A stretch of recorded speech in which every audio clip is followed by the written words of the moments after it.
दोस्तों एमबीबीएस एक ऐसा कोर्स, एक ऐसी डिग्री जिसको करने के बाद आपकी जो तुलना है वो भगवान से होती है। एक ऐसा कोर्स जिसको करने के बाद आपको हर वो चीज़ मिलता है जो आप चाहते हैं। ना सिर्फ आप, आपकी फैमिली, आपके रिलेटिव्स, सबका जो है ना मान सम्मान समाज में बढ़ जाता है। बहुत से बच्चे सभी एमबीबीएस चाहते हैं। अब अगर एमबीबीएस करना है किसी गवर्नमेंट सीट से, फीस इसमें कम हो तो आपको नीट एग्ज़ाम देना होता है। नीट एग्ज़ाम देना है तो उसमें अच्छे स्कोर करने होते हैं।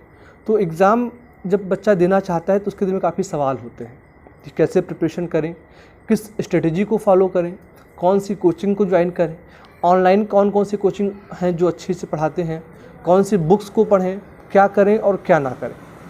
तो बेसिकली मैं कोशिश करूँगा कि आज की इस छोटी सी वीडियो में मैं आपके हर एक डाउट को क्लियर करूँ, ताकि हर वो बच्चा जो डॉक्टर बनना चाहता है, जिसका सपना है कि वो एमबीबीएस करे, वो अपनी स्ट्रेटजी बनाकर अच्छे से प्रिपरेशन कर आज नहीं तो कल नीट एग्ज़ाम में अच्छा स्कोर कर पाए और वो एक एमबीबीएस डॉक्टर बनकर देश की, समाज की और अपने परिवार की सेवा कर पाए।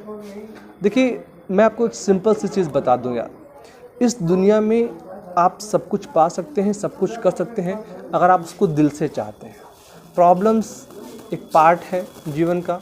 हर एक बच्चा कुछ ना कुछ उसके पास कमजोरी होती है, कुछ ना कुछ प्रॉब्लम्स होती हैं। तो सबसे पहले अगर आपको एमबीबीएस करना है तो आप अपना टारगेट क्लियर कर लीजिए कि मुझे एमबीबीएस करना है तो करना है, चाहे जो प्रॉब्लम है। अब दूसरी बात देखिए, अक्सर आपने सुनी होगी एक स्टोरी जिसमें कछुआ होता है और एक खरगोश होता है।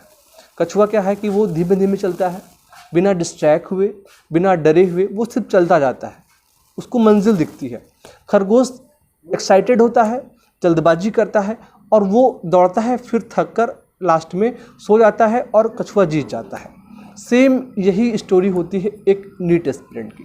कुछ बच्चे हैं जो बहुत एक्साइटेड होकर वो सब कुछ फटाफट करना चाहते हैं, ये कर लेंगे, 2 घंटे पढ़ेंगे, 10 घंटे पढ़ेंगे। स्टार्टिंग के 1 हफ्ते बहुत एक्साइटेड होते हैं, फिर जैसे समय बीतता है उनका जो एक्साइटमेंट लेवल कम होता है और वो प्रॉपर पढ़ाई में फोकस नहीं कर पाते हैं। इसके अलावा उनके पास बहुत से डाउट्स भी होते हैं, ये कोचिंग कर लें, अनअकैडमी, मतलब 2500 कोचिंगें जो इस समय ऑनलाइन या ऑफलाइन है, वो सब में विजिट करते हैं, कहीं भी एक जगह फोकस नहीं कर पाते हैं। जो बात करता है उसी से उसकी स्ट्रेटजी मांगते हैं, उसके नोट्स मांगते हैं, मतलब उनको अपने पे विश्वास नहीं होता है, बाकी सब पे विश्वास होता है। ठीक है ना। अब वहीं पे दूसरी तरफ कुछ बच्चे ऐसे होते हैं जो क्लास फर्स्ट ईयर से ही या 12th से ही वो एक प्लान सेट करते हैं कि मुझे 2 घंटे फिजिक्स को रोज़ देना है, 2 केमिस्ट्री को देना है, 2 बायोलॉजी को देना है, स्कूल भी जाना है, स्कूल की स्टडी भी करनी है, और वो लगातार पढ़ते रहते हैं। कुछ बच्चे हैं जो प्राइवेट स्कूलिंग करते हैं, लेकिन वो नीट के लिए कहीं कोटा या लखनऊ या कहीं बाहर जाते हैं और वहाँ पर वो डेली 4 घंटे 5 घंटे पर सब्जेक्ट देते हैं और वो अच्छे से पढ़ते रहते हैं। ना तो वो डिस्ट्रैक्ट होते हैं और ना ही वो हर दिन नई स्ट्रेटजी फॉलो करते हैं, नए कोचिंग ज्वाइन करते हैं, मतलब कुछ नहीं। सिंपल सा फंडा कि अपने बुक को लेना, बुक से पढ़ना, जो चीज़ें ना हो उनको आप एक कोचिंग या एक टीचर पकड़ लो, उससे डाउट्स क्लियर कर लो और नंबर आप क्वेश्चन प्रैक्टिस करते रहो। इससे क्या होता है कि आप एकाग्र होते हैं, आपका फोकस एक जगह एकत्रित रहता है, तो आपका जो ब्रेन है वो कॉन्शियस होता है, वो खुद चीज़ों को मैनेज करता है।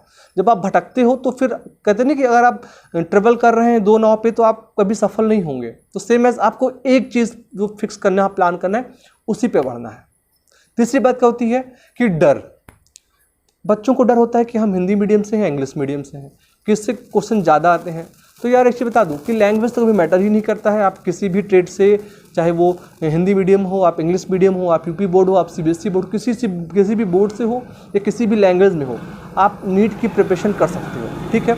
दूसरी बात, बुक को लेकर भी नहीं भागना है। देखिए, कुछ लोग एनसीईआरटी बोलते हैं, कुछ लोग डीसी पांडे बोलते हैं, कुछ लोग जो है बोलते हैं कि आप मेरे कोचिंग मॉड्यूल पढ़ लो, कुछ बोलते हैं कि आप एससी वर्मा पढ़ लो। तो कुछ नहीं यार, जो चीज़ें एनसीईआरटी में है वही चीज़ें डीसी पांडे में आएंगी। अगर आपकी एनसीईआरटी क्लियर है तो आप नंबर ऑफ क्वेश्चन प्रैक्टिस करिए एनसीईआरटी की बुक से। उसके बाद क्वेश्चन आप कहीं से भी लगाइए, लेकिन थ्योरी तो कम से कम एक पे फोकस करिए। दूसरी बात, जो चीज़ें आप पढ़ रहे हो, किसी भी टीचर से पढ़ रहे हो, अपने हर एक डाउट को क्लियर रखो यार। ठीक है ना। कुछ लोग बोलते हैं तुम टेंशन ना लो, हम कर देंगे। भाई तुम कैसे कर दोगे यार, तुम तो एक कोचिंग टीचर पढ़ा रहे हो, पढ़ना तो हमको है ना यार। जब तक मेरे डाउट्स क्लियर नहीं होंगे तब तक आप सिलेक्शन नहीं दिला सकते हो। ठीक है। अब एक इंपॉर्टेंट पार्ट यहाँ पर और आता है, वो होता है मोटिवेशन लेवल, सेल्फ मोटिवेशन। देखिए, समाज में आप रहेंगे, परिवार में रहेंगे तो प्रॉब्लम्स आएंगी, कुछ दिक्कतें होंगी। ठीक है ना। कभी पैसे की दिक्कत होगी तो कभी समय की दिक्कत होगी, तो आपको मैनेज करना है। टाइम से ज़्यादा आपको चैप्टर्स को या टॉपिक्स को कवर करना चाहिए, ठीक है ना। अगर लोग आपको क्रिटिसाइज कर रहे हैं तो करेंगे, ये उनका धर्म है, और आपका काम क्या है कि आपको अपने टारगेट पे फोकस करना है, क्योंकि जो आज आपको क्रिटिसाइज कर रहे हैं सफलता मिलने के बाद यही आप पे सपोर्टर बन जाते हैं, ठीक है ना।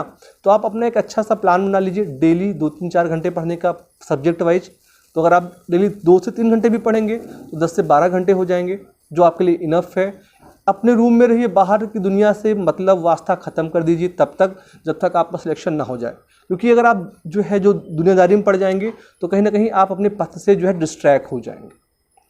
तो दोस्तों, क्योंकि बहुत सारी बातें हैं, अगर मैं कहूँगा तो बहुत समय लगेगा। मैंने आपको इन शॉर्ट जितना कुछ संभव था सब कुछ बताने का प्रयास किया है।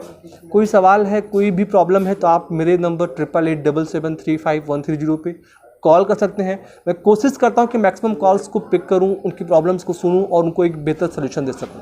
फिलहाल के लिए इस वीडियो में इतना ही। आप सभी से रिक्वेस्ट है, घर पे रहें, सेफ रहें, हैंड ग्लव्स, मास्क और सब कुछ यूज़ करें जो कोविड से बचाता है हमें।